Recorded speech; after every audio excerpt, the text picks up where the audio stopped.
नमस्कार, आप देख रहे हैं दृश्यम। मैं हूं आपके साथ प्रीति रघुनंदन। देश का सबसे लोकप्रिय शो आज का दृश्यम चंबल में बिहार के एक शिवालय का है। देखने में वो मंदिर बहुत मामूली सा लगता है, लेकिन कहते हैं उसका कैलाश के शिव भूमि से सीधा नाता है। वहां के शिवलिंग में शिव शक्ति का वास जो सावन के महीने में जागृत हो जाता है। मंदिर की शिलाओं पर शिवलिंग प्रकट होने लगते हैं। जंगल के जानवर रात में शिवलिंग के आसपास मंडराने लगते हैं।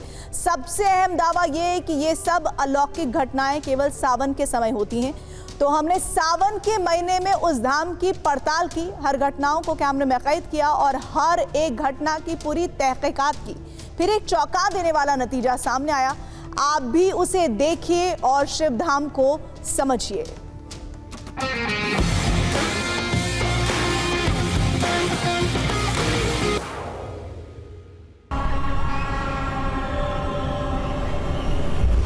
तब इस भीड़ से कोसों दूर इस बियाबान जंगल के सुनसान शिवधाम में कुछ हो रहा था।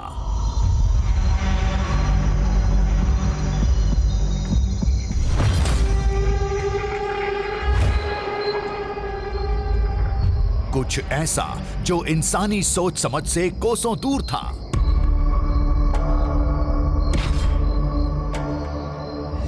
मंदिर की शिलाओं पर शिवलिंग प्रकट हो रहे थे अपने आप।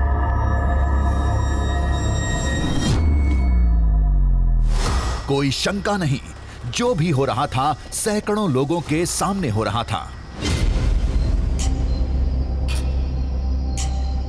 सावन के महीने में बहुत शिवलिंग निकलती हैं यहाँ पे। इस पहाड़िये में बहुत शिवलिंग निकलती, देखने के लिए बहुत मिलती है। नई पिंडियाँ उत्पन्न होती हैं और सावन के महीने के बाद वे ऑटोमेटिक अपने आप शांत हो जाती हैं।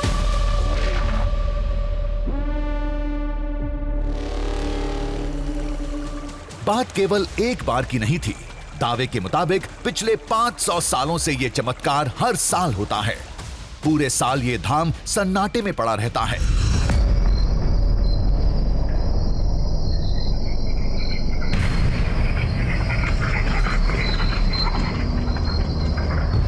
लेकिन सावन शुरू होते ही यहां अलौकिक हलचल शुरू हो जाती है।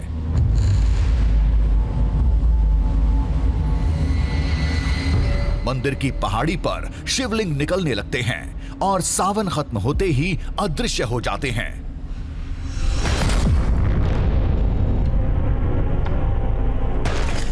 ये एक तो ये रहा, एक तो ये है,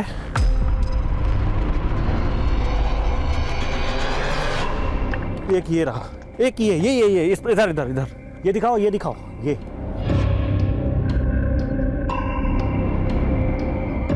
शिवधाम के चारों तरफ जंगल है।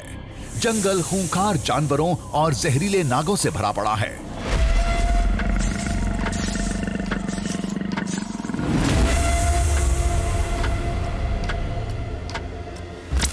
पूरे साल जंगली जानवर अपनी मांद में रहते हैं, लेकिन सावन की आहट पाते ही शिवलिंग की तरफ खींचे चले जाते हैं।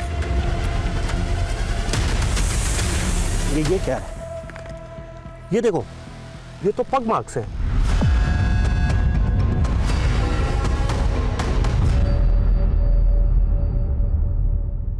लोगों ने कहा इस शिवलिंग की महिमा अपार है। ये कुछ और नहीं, महादेव के पशुपतिनाथ रूप का चमत्कार है।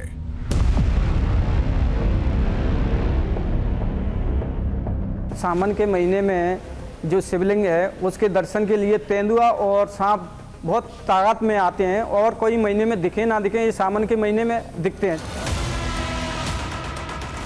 किसी ने कहा ये होता है, किसी ने कहा वो होता है, लेकिन हमारा एक ही सवाल था, ये सब क्यों होता है?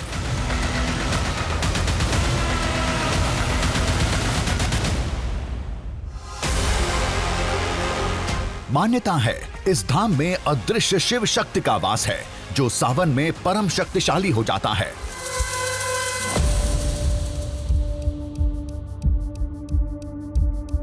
इसका गवाह है धाम का प्राकृतिक शिवलिंग, जिसकी गहराई वैज्ञानिक तक नहीं समझ पाए। बड़े से बड़े यंत्र भी बेकार गए। जब DRDO ने इसे सिद्ध कर दिया कि वास्तव में ही इसकी लंबाई का कोई ठिकाना नहीं है, कितना अनंत है ये शिवलिंग, इतनी लंबाई है इसकी। तो इसके बाद में लोगों को भी विश्वास हुआ और भी श्रद्धा आस्था जागी लोगों के अंदर। उन्होंने 3 दिन लगातार प्रयास किया अलग अलग मशीनों के माध्यम से, पहले इससे ज़्यादा उनकी नाप नहीं हो पाई और उन्होंने वो छोड़ना पड़ा। इस बार सामना दावे से नहीं, एक सत्य घटना से था। चुनौती पड़ताल की नहीं, एक पारलौकिक शिवलिंग की पहेली सुलझाने की थी। तो तैयार हो जाइए उस शिव भूमि के रहस्यों को समझने के लिए। मान्यताओं के मुताबिक जो सावन में सीधे शिवलोक से जुड़ जाता है।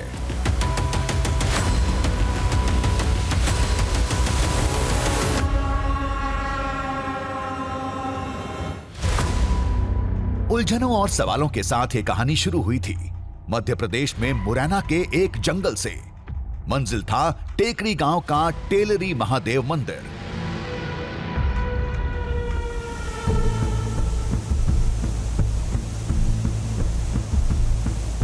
सामने एक विशाल और खूबसूरत झरना था।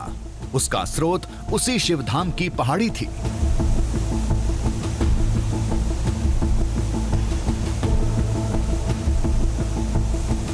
हैरत की बात यह है कि उस मंदिर के आसपास जल की एक बूंद नहीं दिखती, लेकिन चंद किलोमीटर के फासले पर इतना बड़ा झरना निकलता है।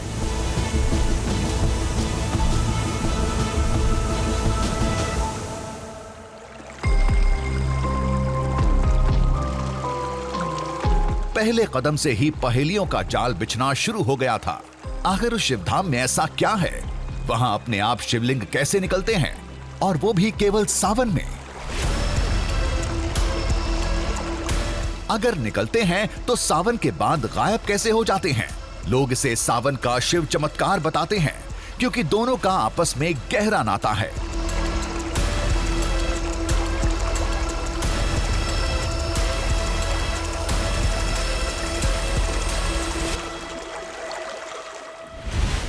शिव पुराण के रुद्र संहिता में इस बारे में बताया गया है। मान्यता है कि सावन में भगवान शिव कैलाश पर्वत छोड़ पूरी धरती पर घूमते हैं। अलग अलग रूपों में भक्तों के बीच रहते हैं। इस दौरान पृथ्वी पर एक दिव्य ऊर्जा महसूस की जाती है और इसी समय महादेव की शक्तियां भी अपने चरम पर होती हैं।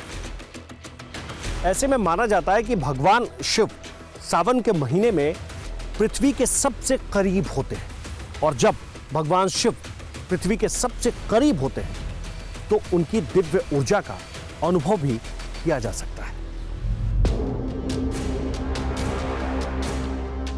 तो क्या यह माना जाए कि उस धाम का शिवलोक से सीधा नाता है? लोग तो यही मानते हैं।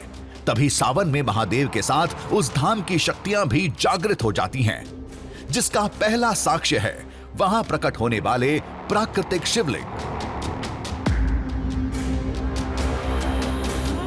अब हम पहुंचने वाले टेकरी गांव, वो गांव जो उस पर्वत के सबसे करीब है, जिस पर्वत के ऊपर भगवान शिव का मंदिर है। और कहते हैं कि उसी गांव के नाम पर उस शिव मंदिर की पहचान है। लोग टेकरी शिव मंदिर के नाम से उसे जानते हैं, उसी नाम से लोग उसे पुकारते हैं।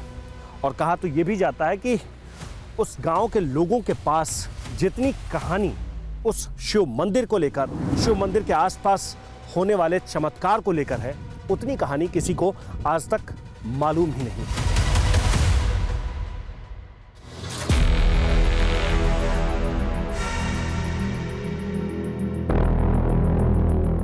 उस अलौकिक शिवधाम की कहानियां इस गांव की रोजमर्रा का हिस्सा थीं, लेकिन ये लोग जानबूझकर उन कहानियों को फैलने नहीं देते। इन्हें डर है कि भीड़ की वजह से मंदिर की पवित्रता खतरे में पड़ सकती थी। हमने पूछा तो लोगों ने कहा, आपने जो सुना है सही सुना है।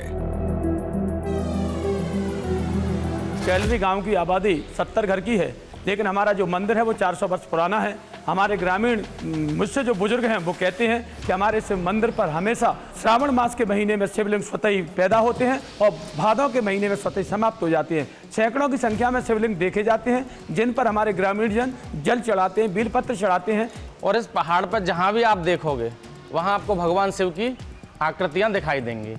और ये केवल एक ही माह आपको भगवान शिव की हजारों आकृति इस पहाड़ पर दिखाई देंगी। और भादो मास भाद्रपद जब शुरू होता है तो ये आकृति स्वतः ही अदृश्य हो जाती हैं।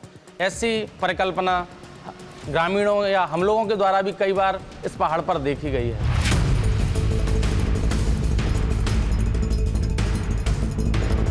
हमने अधूरी कहानी सुनी थी। मामला स्वयंभू शिवलिंग से भी आगे था। मंदिर के चारों तरफ जंगल है। जंगल तेंदुए, सियार, लकड़बग्घे और जहरीले सांपों से भरा है, जो साल भर जंगल में शांत रहते हैं, लेकिन सावन शुरू होते ही शिवलिंग की तरफ खींचे चले आते हैं।